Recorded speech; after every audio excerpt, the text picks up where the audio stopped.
विद्यार्थी मित्रांनो, नमस्कार. मी दराडे सर वाघरे हायस्कूल सासवड येथून बोलत आहे. आज आपण आपल्या इतिहासाच्या पुस्तकातील पाठ 7वा असहकार चळवळ, इतिहासातील पाठ 7वा असहकार चळवळ पाहणार आहोत. मित्रांनो, याच्यापूर्वी आपण गेल्या 6व्या पाठामध्ये स्वातंत्र्य चळवळीच्या युगाचा प्रारंभ हा पाठ पाहिलेला आहे. या पाठामध्ये आपल्याला ब्रिटिश राजवटीचे प्रशासकीय धोरण, ब्रिटिशांचं केंद्रीकरण, इतिहासाचा अभ्यास, राष्ट्रीय सभेची स्थापना, तिची उद्दिष्टे,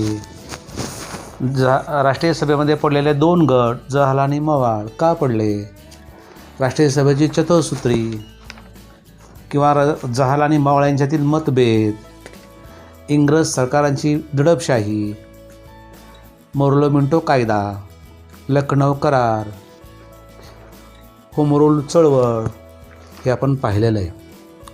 तसेच मॉन्टेग्यू चेम्सफर्ड कायदा ब्रिटिशांनी भारतामध्ये 1919मध्ये आणला, परंतु या कायद्यानं भारतीय लोकांचं समाधान झालं नाही. यावर लोकमान्य टिळक म्हणाले होते, या कायद्याने आमची निराशा केलेली आहे. हे स्वराज्य नव्हे आणि त्याचा पायाही नव्हे. अशा शब्दांमध्ये लोकमान्य टिळकांनी ह्या कायद्यावर काय केली होती? टीका केली होती. आणि मग त्यांनी ठरवलं, ब्रिटिश सरकारला जर नमवायचं असेल तर आंदोलन अधिक तीव्र केले गेले पाहिजे, असं सर्व भारतीयांना कळून चुकलं होतं. आणि मग त्यांनी नवीन आंदोलनाची दिशा काय केली? ठरवली. आणि आज याच पाठामध्ये आपण असहकार चळवळ म्हणजे इंग्रजी सत्तेला कुठल्याही प्रकारचं सहकार्य करायचं नाही, सहकार्यच करायचं, असहकार सरकारच्या कार्यक्रमावर सर्व पुकारायचा, आणि अशी एक चळवळ काय केली? उभा केली. तिला म्हणतो आपण असहकार चळवळ. मित्रांनो, माहिती आहे तुम्हाला, 1920 ते 1947 हा भारतीय स्वातंत्र्य चळवळीचा कालखंड गांधीयुग ह्या नावाने ओळखला जातो. कारण 1920मध्ये लोकमान्य टिळकांच्या निधनानंतर संपूर्ण भारताची चळवळीची सूत्रे महात्मा गांधीकडे आली होती. गांधीजींनी सत्य, अहिंसा, सत्याग्रह ह्या त्रिसूत्रांच्या आधारे भारतीय स्वातंत्र्य लढ्याला नवी दिशा दिली. आणि गांधीजींच्या नेतृत्वामुळे भारतीय चळवळ पुढे अधिक व्यापक झाली. म्हणजे गांधीजीचं तत्त्व कोणतं होतं? त्रिसूत्री, सत्य, अहिंसा आणि सत्याग्रह हे त्यांचा आग्रह होता. या 3 सूत्रांच्याद्वारेच गांधीजींनी इंग्रजी सरकारला सळो की पळो करून सोडलं आणि भारतीयाला स्वातंत्र्य मिळवण्यासाठी याची निश्चितच मदत पुढे झाली. आता गांधीजींचं कार्य आपण पाहूया.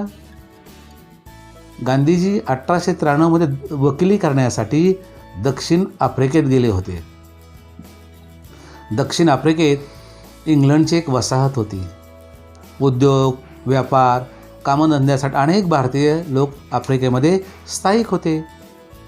त्या ठिकाणच्या हिंदी लोकांना गुन्हेगारासारखे वागवले जाई. प्रत्येक ठिकाणी क्षणोक्षणी त्यांचा अपमान करण्यात येत असे. 1906मध्ये ब्रिटिश शासनाने एक आदेश काढून कृष्णवर्णी यांना ओळखपत्र बाळगणे काय केलं? सक्ती म्हणजे कंपल्सरी केली होती. यामुळे त्यांच्या स्वातंत्र्यावर बंधने होती. याच्या विरुद्ध आवाज उठवण्यासाठी अन्यायाविरुद्ध गांधीजींनी प्रथम सत्याग्रह मार्गाने तेथील लोकांना न्याय मिळवून दिला. 9 जानेवारी 1915मध्ये गांधीजी दक्षिण आफ्रिकेतून भारतात परत आले. त्यावेळी नामदार गोपाळकृष्ण गोखले यांच्या सल्ल्यानुसार त्यांनी देशभर दौरा केला. भारतातील सर्व लोकांची दुःख, दारिद्र्य पाहून ते दुःखी झाले. त्यांनी राष्ट्रसेवेचे म्हणून वृत्त घेतले. गांधीजींनी अहमदाबादजवळ साबरमती नदीच्या काठी आश्रमात ते राहू लागले. सामान्य जनतेला न्याय मिळवून देण्यासाठी सत्याग्रहाचे त्यांनी नवीन तंत्र अवलंबले. गांधीजींनी सत्याग्रह म्हणजे सत्यासाठी धरलेला आग्रह म्हणजे सत्याग्रह हे त्यांनी स्वतंत्र शस्त्र अवलंबले. काय होतं सत्याग्रह म्हणजे? नेमकं काय? सत्याग्रह म्हणजे सत्याचा, न्यायाचा आग्रह धरणे.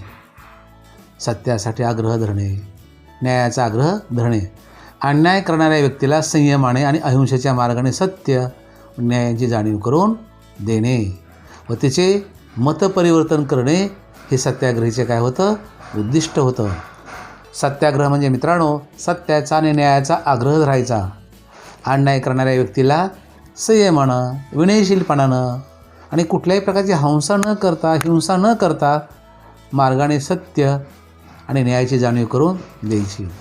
आणि समोरच्या व्यक्तीनं याच्यातूनच काय करायचं, मतपरिवर्तन हे सत्याग्रहाचे उद्दिष्ट होते.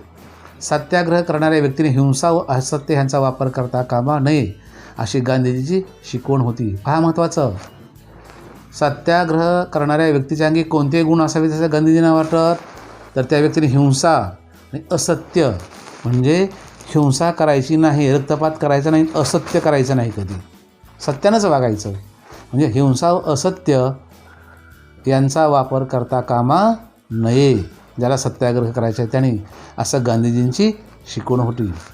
पुढे अनेक जगातील जनतेनं अन्यायाचा प्रतिकार करण्यासाठी सत्याग्रहाचा पुढे मार्ग अवलंबला. मित्रांनो, अमेरिकेमध्ये सुद्धा कृष्णवर्ण यांच्या हक्कासाठी झगडणारे गांधीजीसारखे मार्टिन लुथर किंग आणि दक्षिण आफ्रिकेतील नेल्सन मंडेला यांच्यावर गांधीजीच्या सत्याग्रहाचा प्रभाव पडला आणि ह्या दोघांनी तेथील लोकांना न्याय मिळवून दिला.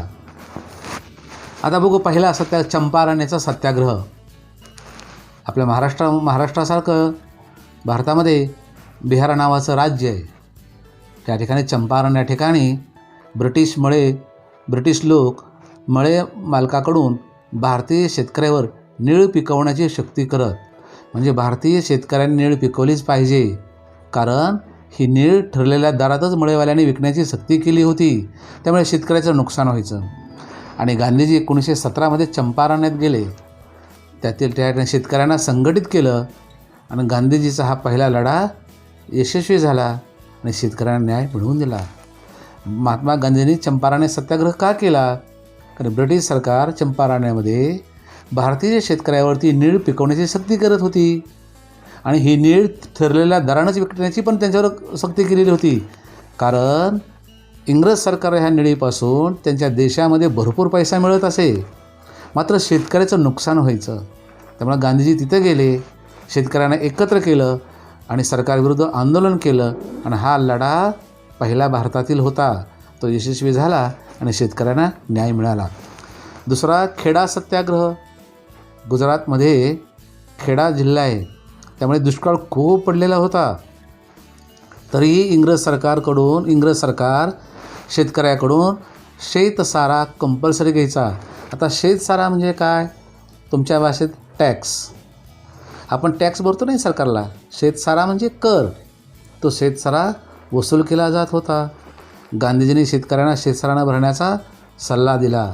तेव्हा स्थानिक शेतकऱ्यांनी 1918मध्ये खेडा जिल्ह्यात संचारबंदी केली, साराबंदीची चळवळ सुरू केली. ह्या चळवळीचं नेतृत्व गांधीजींनी केलं आणि सरकारनं शेवटी न्यायालयानं शेतकऱ्याचा सारा माफ केला. नंतर अहमदाबाद कामगारांचा लढा. पहिल्या महायुद्धाच्या काळात प्रचंड महागाई वाढली होती. गिरणी कामगारांनी वेतनवाढ मागितली, पण गिरणी मालकाने वेतनवाढ दिली नाही. गांधीजींच्या सल्ल्यानुसार कामगारांनी संप केला आणि उपोषण केले. शेवटी गांधीजीसुद्धा उपोषणाला बसले. शेवटी गिरणी कामगारांनी माघार घेतली आणि कामगारांना वेतनवाढ दिली. म्हणजे सत्याग्रह शस्त्र गांधीजीचं हळूहळू यशस्वी होत होतं. तर रावलट कायद्याविरुद्ध सत्याग्रह. पहिल्या महायुद्धात ब्रिटिशांनी भारतीयांना मदत केली. युद्ध संपल्यानंतर तुमच्या हिताचे निर्णय घेतले जातील असं सांगितलं. जबाबदार शासन पद्धती आणली जाईल असं सांगितलं. भारतातील जनतेत वाढत्या किमती, वाढलेले कर, आर्थिक व राजकीय कारणांमुळे ब्रिटिश शासनाविरुद्ध कसा होता, असंतोष होता, अन्याय वाटत होता. इंग्रज सरकार नको म्हणून भारतीय लोकांना ब्रिटिश शासनाने हा असंतोष दडपण्यासाठी, उपाययोजना सुचवण्यासाठी सर सिडनी रवलेट या अधिकाऱ्याच्या अध्यक्षतेखाली एक समिती नेमली. कारण भारतीय लोकांच्या मनामध्ये इंग्रज सरकारविरुद्ध असंतोष होता. भारतीय लोकांना खुश करावं, आपल्याविषयी त्यांचं मतपरिवर्तन करावं असं इंग्रजांना वाटलं. म्हणून इंग्रज सरकारने सर सिडनी रवलट या इंग्रज अधिकाऱ्याची एक समिती नेमली त्या समितीचे अध्यक्ष ह्या रौलट साहेबांना नेमलं. ह्या समितीच्या शिफारशीनुसार 17 मार्च 1919मध्ये केंद्रीय मंत्रिमंडळातील भारतीय सभासदांनी विरोध केला. न जुमानता नवीन कायदा केला.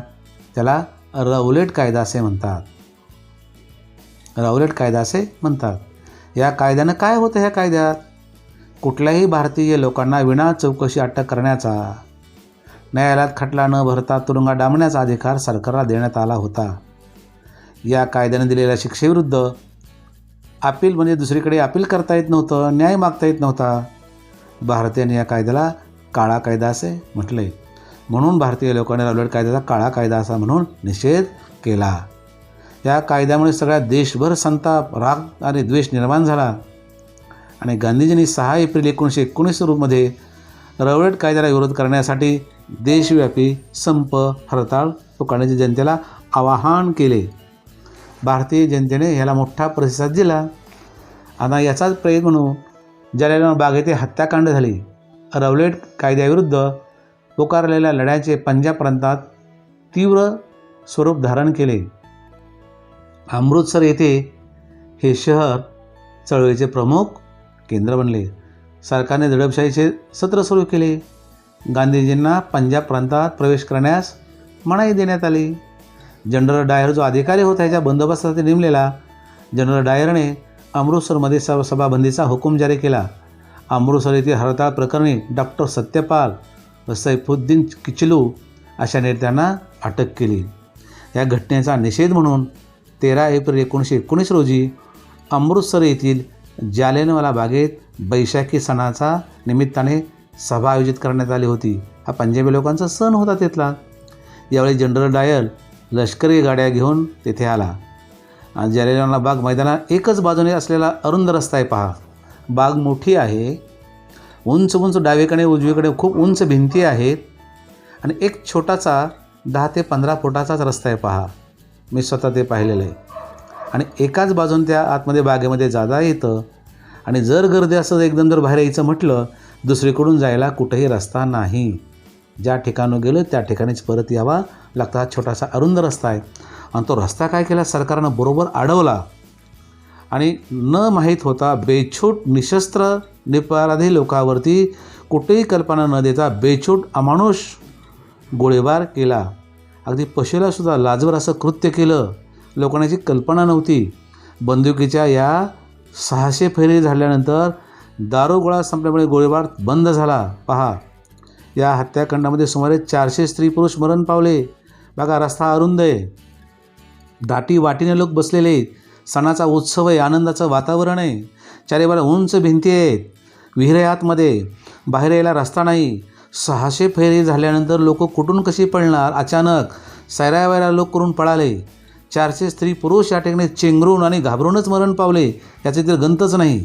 कित्येक लोक जखमी झाले. काही लोकांनी विहिरीमध्ये उड्या मारल्या वाचवण्यासाठी. तर ह्या जनरल डायरनं विहिरीमध्ये डोकं काढून वर्ण गोळ्या मारलेल्या आहेत. त्याची साक्ष अजूनही त्या ठिकाणी त्या बंदुकीच्या फैरीच्या खुणा आपल्या त्या भिंतीच्या विटावर पाहायला मिळतात. कधी गेला तर ते अवश्य पहा. आणि जखमीवर ताबडतोब उपचार होऊ शकले नाहीत. पंजाबात लष्करी कायदा लागू केला. अनेकांना सरकारनं तुरुंगात डांबले. या हत्याकांडास पंजाबचा गव्हर्नर मायकेल ओडवायर हा जबाबदार होता. याचा निषेध केला. या हत्याकांडाचा निषेध म्हणून रवींद्रनाथ टागोर यांनी ब्रिटिश सरकारला सर ही पदवी किताब त्यांना परत केला. त्याग म्हणून इंग्रज सरकारचा निषेध म्हणून. आणि ह्या हत्याकांडाची चौकशी हंटर कमिशनची नियुक्ती केली गेली. पुढे खिलाफत चळवळ. तुर्कस्तानचा सुलतान हा जगभरातील मुस्लिमांचा खलिफा म्हणजे धर्मगुरू होता. पहिल्या महायुद्धात तुर्कस्तान इंग्लंडच्या विरोधात होते. युद्धात भारतीय मुस्लिमांचे सहकार्य मिळवण्यासाठी युद्ध समाप्तीनंतर खलिफाच्या साम्राज्यात धक्का लावण्यात येणार नाही असे आश्वासन इंग्लंडच्या पंतप्रधानांनी खलिफाला दिले होते. पण युद्ध संपल्यानंतर आश्वासन इंग्रजांनी पाळलं नाही. यामध्ये मुस्लिमांच्या संतापामध्ये लाट उसळली आणि खिलाफ पाठिंबा देण्यासाठी भारतीय मुस्लिमांनी चळवळ सुरू केली. त्याला खिलाफत चळवळ म्हणतात. जर हिंदू मुस्लिम ऐक्यावर आधारित राष्ट्रीय चळवळ सुरू केली तर सरकार निश्चितच वटणीवर येईल असे गांधीजींना वाटू लागले. त्यामुळे गांधीजींनी खिलाफत चळवळीला काय दिला? पाठिंबा दिला की हिंदू मुस्लिम जर एकत्र आले आणि इंग्रज सरकारविरुद्ध जर असहकार चळवळ पुकारली, राष्ट्रीय चळवळ जर अधिक व्यापक केली, ह्या दोघांचं बळ एकत्र आल्यानंतर इंग्रज सरकार आपल्यापुढे नमेल, निश्चितच वठणीवर येईल असे गांधीजींना वाटले. म्हणून त्यांनी खिलाफत चळवळीला पाठिंबा दिला. असहकार चळवळीमागे गांधीजी धारणा अशी होती की भारतात ब्रिटिश शासन हे भारतीयांच्या सहकार्यावरच अवलंबून आहे. जर भारतीयांनी ब्रिटिश शासनाची संपूर्ण असहकार पुकारला तर ते कोसळून पडेल. या उद्देशाने त्यांनी जनतेला असहकार चळवळीत भाग घेण्याचे आवाहन केले. 1920 राष्ट्रीय सभेचे अधिवेशन नागपूर येथे होते. चित्तरंजन दास यांनी मांडलेल्या असहकार ठरावाला मंजुरी मिळाली. असहकार चळवळीची सर्व सूत्रे गांधीजीकडे सोपवण्यात आली आणि ह्या ठरावानुसार शासकीय कार्यालये, न्यायालये, परदेशी वस्तू, सरकारी शाळा, महाविद्यालये यांच्यावर बहिष्कार घालण्याचा कार्यक्रम निश्चित करण्यात आला. म्हणजे 1920 राष्ट्रीय अधिवेशनात कोणकोणते ठराव पास करण्यात आले हे आपण पाहिले. आता असहकार चळवळ कशी करायची? असहकाराच्याच कार्यक्रमाप्रमाणे पंडित मोतीलाल नेहरू, चित्तरंजन दास या नामांकित वकिलाने न्यायालयावर बहिष्कार टाकला. याच काळात कॉलेज, शाळा यांच्यावर बहिष्कार टाकून राष्ट्रीय शिक्षणाची कल्पना राबवली. अनेक राष्ट्रीय शाळा, महाविद्यालये, विद्यापीठे स्थापन झाली. येणाऱ्या निवडणुकांवरही बहिष्कार टाकण्यात आला. परदेशी कपड्यावर बहिष्कार, परदेशी कपड्यांच्या होळी, परदेशी कपड्यांची विक्री करणाऱ्या दुकानांसमोर निदर्शने केली. यामुळे परदेशी कपड्याची आयात घटली. 1921 मुंबईत प्रिन्स ऑफ वेल्सचे स्वागत हरताळ पाळून करण्यात आले. निर्मनुष्य रस्ते व बंद दुकाने राजपुत्रांचे स्वागत केले. आसाममध्ये चहा मळेवाल्यांनी बंगालमधून रेल्वे कर्मचाऱ्यांसमोर ही चळवळ पसरली. सरकारवर दडपशाही केली. उत्तर प्रदेशात गोरखपूर जिल्ह्यातील चौरी चौरा येथे 1922 शांततापूर्ण मिरवणुकीवर पोलिसांनी गोळीबार केला. त्यामुळे संतप्त झालेल्या जमावाने पोलीस चौकीला आग लावली. यात एका पोलीस अधिकाऱ्यासह 22 पोलीस मृत्यू पावले, ठार झाले. या घटनेमुळे गांधीजी व्यथित झाले. काय व्यथित झाले असतील? कारण गांधीजीचं पहिलं तत्त्व होतं अहिंसा करायची नाही. पण या ठिकाणी अहिंसा झाली होती आणि म्हणून गांधीजींना हा प्रकार आवडला नाही. 22 फेब्रुवारी 1922 गांधीजींनी असहकार चळवळ स्थगित केली. 1922 गांधीजींना अटक करण्यात आली. त्यांच्यावर यंग इंडिया यामध्ये 3 राष्ट्रद्रोही लेख लिहिल्याचा आरोप ठेवून राजद्रोहाचा खटला भरण्यात आला. अहमदाबाद येथे खास न्यायालय स्थापन केले.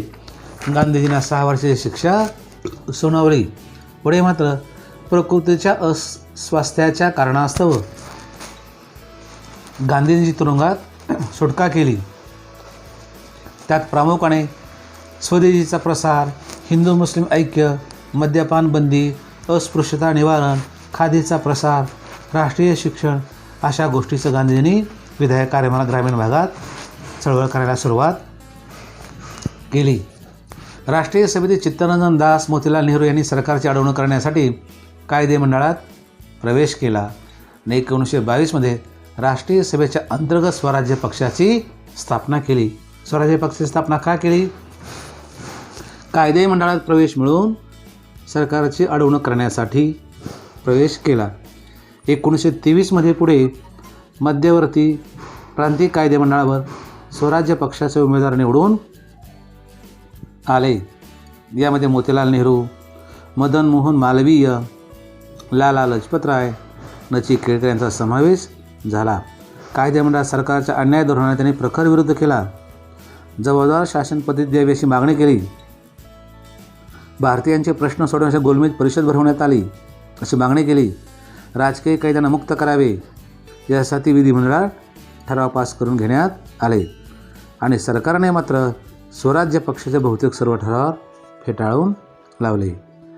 तर सायमन कमिशन पाहूया. 1919च्या मॉन्टेस्क्यू चेम्सफोर्ड कायद्याने दिलेल्या सुधारणा आपण पाहिल्या. त्या असमाधानकारक होत्या. त्यामुळे भारतीय जनतेमध्ये असंतोष होता. याचसाठी इंग्रज सरकारने 1927 सर जॉन सायमन यांच्या अध्यक्षतेखाली एक कमिशन नियुक्त केले. यात 7 सदस्य कमिशनमध्ये एकही भारतीय नव्हता. म्हणून भारतीय तरी राजकीय पक्षाने सायमन कमिशनवर बहिष्कार टाकण्यात आला. 1928 साली सायमन कमिशन भारतात आले. तेव्हा ज्या ठिकाणी हे सायमन कमिशन साहेब त्यांच्या सदस्यासह गेले त्यांच्या विरुद्ध निदर्शने करण्यात आली. सायमन गो बॅक, सायमन परत जा, अशा घोषणा देऊन लोकांनी त्याला विरोध केला. लोक रस्त्यावर आले बोर्ड घेऊन, हातात फलक घेऊन. त्यावेळी निदर्शकावर लाठी हल्ले करण्यात आले. लाहोर येथे अशाच ठिकाणी सायमन कमिशन विरुद्ध झालेल्या लढ्याचे नेतृत्व लाला लजपतराय यांनी केले. या निदर्शकावर पोलिसांनी लाठी हल्ला केला. सॉन्डर्स या उद्दाम पोलीस अधिकाऱ्याने लालाजींच्या छातीवर लाठीने प्रहार केला. या हल्ल्यानंतर निषेध सभेत लालाजी म्हणाले, लाठीच्या प्रत्येक आघाताबरोबर ब्रिटिश साम्राज्याच्या शवपेटीवर एक खिळा ठोकला जात आहे. पुढे काही दिवसातच लालाजींचे निधन झाले. पुढे नेहरू अहवाल करण्यात आला. भारतातील नेते एकमतानं राज्यघटना तयार करू शकत नाहीत अशी टीका भारत मंत्री बर्कनहेड यांनी केली. हे आव्हान स्वीकारून सर्वपक्षीय समिती स्थापन करण्यात आली. या समितीचे अध्यक्ष होते पंडित मोतीलाल नेहरू. भारतामध्ये वसाहतीचे स्वराज्य स्थापन करावे, प्रौढ मतदान पद्धती लागू करावी, भारतीयांना मूलभूत नागरी हक्क द्यावेत, भाषावार प्रांतरचना करावी असे प्रस्ताव ह्या अहवालात होते. या अहवालाला नेहरू अहवाल किंवा नेहरू रिपोर्ट असे म्हणतात. 1929 पर्यंत नेहरू अहवाल सरकारने स्वीकारला नाही तर सविनय कायदेभंगाचा लढा सुरू करण्याचा इशारा या पार्श्वभूमीवर 1929च्या डिसेंबरमध्ये पंडित जवाहरलाल नेहरू यांच्या अध्यक्षतेखाली भरलेले लाहोर अधिवेशन ऐतिहासिक ठरले. आता काय केले ह्या लाहोर अधिवेशनामध्ये? पूर्ण स्वराज्याची मागणी केली. वसाहतीचे स्वराज्य हे आतापर्यंतच्या राष्ट्रीय सभेचे उद्दिष्ट अनेक तरुण कार्यकर्त्यांनी मान्य नव्हते. पंडित जवाहरलाल नेहरू यांनी सुभाषचंद्र बोस हे संपूर्ण स्वराज्याची मागणी करणाऱ्या तरुणांचे नेते होते. या तरुण गटाच्या प्रवाहामुळे राष्ट्रीय सभेच्या लाहोर अधिवेशनामध्ये पूर्ण स्वराज्याचा ठराव पास करण्यात आला. या ठरावाद्वारे राष्ट्रीय सभेचे वसाहतीचे स्वराज्य या उद्दिष्टांचा त्याग केला. यापुढे भारताचे संपूर्ण स्वातंत्र्य हे राष्ट्रीय चळवळीचे ध्येय बनले. 31 डिसेंबर 1929 रोजी रावी नदीच्या किनाऱ्यावर पंडित जवाहरलाल नेहरू यांनी तिरंगा ध्वज फडकवला. 26 जानेवारी हा दिवस स्वातंत्र्य दिन म्हणून पाळण्यात यावा असे ठरवण्यात आले. ब्रिटिश सत्तेपासून भारताचा मुक्त करण्यासाठी स्वातंत्र्याचा लढा अहिंसक मार्गाने चालवण्यासाठी प्रतिज्ञा 26 जानेवारी 1930 रोजी देशभर करण्यात आली. त्यामुळे देशात सर्वत्र नैचैतन्याचे वातावरण निर्माण झाले.